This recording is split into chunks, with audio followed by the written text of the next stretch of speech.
জড়িত শিল্পী হিসাবে, পরিচালক হিসাবে, প্রযোজক হিসাবে এবং আপনারা যারা সাংবাদিক ভাই বোনেরা আছেন তারাও প্রত্যক্ষভাবে জড়িত না হলে পরোক্ষভাবে আপনারা সবাই জড়িত। শো বিজনেসের যে কোনো ক্ষেত্রে আমি মনে করি যে আমরা যারা সফল, এই শব্দে বলতে চাচ্ছি যে দীর্ঘ প্রক্রিয়ার ভিতর দিয়ে আমাদের যে একটা পরিচিতি হয়েছে, সেই পরিচিতিতে সাংবাদিক ভাইদের অনেক কন্ট্রিবিউশন থাকে এবং সেটার জন্য আপনাদের সবাইকে আমার আন্তরিক অভিনন্দন এবং আমি আপনাদের প্রতি কৃতজ্ঞতা জ্ঞাপন করে যে কথাটার জন্য আজকে আমরা এখানে সমবেত হয়েছি। আমরা এই ফিল্ম ইন্ডাস্ট্রির বয়স হয়েছে সেই প্রায় 60 বছরের ঊর্ধ্বে। সেই মুখোমুখি থেকে 1957 সালে কিছু চলচ্চিত্র, এই নাটক থেকে, অভিনয় থেকে কিংবা তার ভিতরে সংস্কৃতির মন থেকে এই চলচ্চিত্রের পদযাত্রা শুরু করেছিলেন কিছু গুণী ব্যক্তিরা এবং সেটা ছিল মুখোমুখি। তার এই ধারাবাহিকতায় আমাদের এই ফিল্ম ইন্ডাস্ট্রির আজকে যে অবস্থান হয়েছে, সেই অবস্থানটা আমি মনে করি যে এটা একটা সুদৃঢ় অবস্থান হয়েছে। আমাদের ফিল্ম ইন্ডাস্ট্রি প্রতিষ্ঠিত হয়েছে, এই ইন্ডাস্ট্রির উপরে লক্ষ লক্ষ মানুষের পরিবার নির্ভরশীল।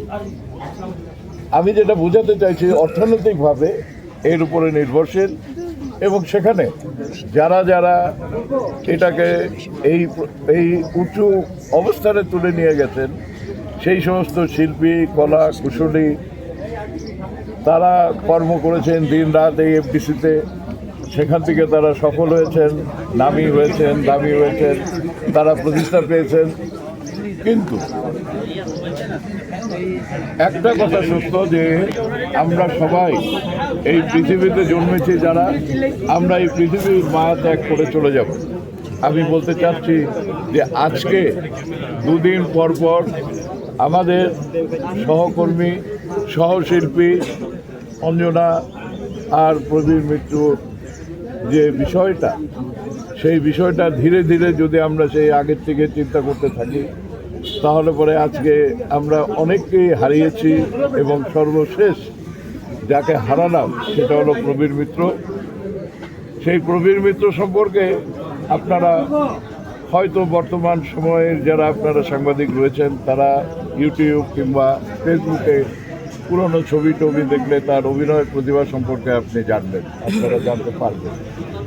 আমি যেটা বলতে চাই যে আমাদের সমসাময়িক যেহেতু সে ছিল, সেই ক্ষেত্রে প্রবীর ছিল অ্যাকচুয়ালি জনতার শিল্পী।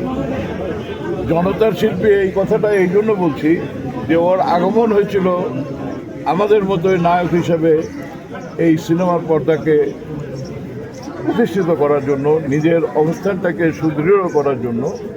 পরবর্তীতে সে আমাদের ফিল্মের যারা প্রযোজক, যারা ব্যবসা করেন, তাদের আস্থাপূর্ণ একজন শিল্পীতে রূপান্তরিত হয়েছিলেন। সিনেমা দর্শকের আস্থাভাজন একজন শিল্পীতে রূপান্তরিত হয়েছিলেন।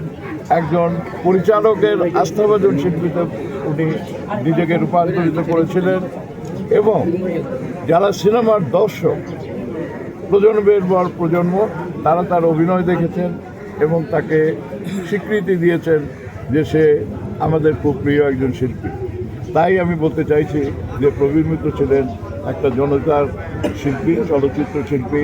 সেই বিষয়টা আজকে তার চলে যাওয়াটা আমাদের সবার জন্য খুবই দুঃখজনক। আশা করি তার পরিপূর্ণ তো হবে না, যে চলে যায় তার স্থলাভিষিক্ত কিন্তু শো বিজনেস হয় না। তার